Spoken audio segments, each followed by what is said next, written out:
मेथी साग रांधबी। इटा मूंगफली के भाजी कर ग्राइंडिंग कर रखी दीचे। आलू प्याज टमाटर रसुण छोट छोट कर काटी कर रखी दीचे। मेथी साग के धोई कर काटी कर रखी दीचे। गैस ने कड़े बसई देली सरसों तेल दी देली फुटना गोटा जीरा सुखला मरीच पके दी कर फुटे देली।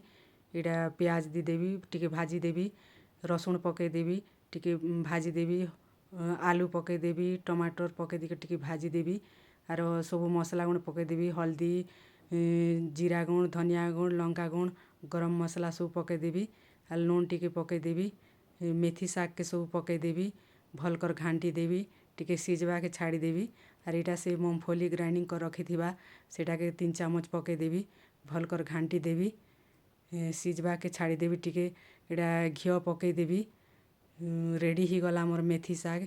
इनती करी मेथी साग बनाले भल लागसी हेतकी पिता नहीं लागे।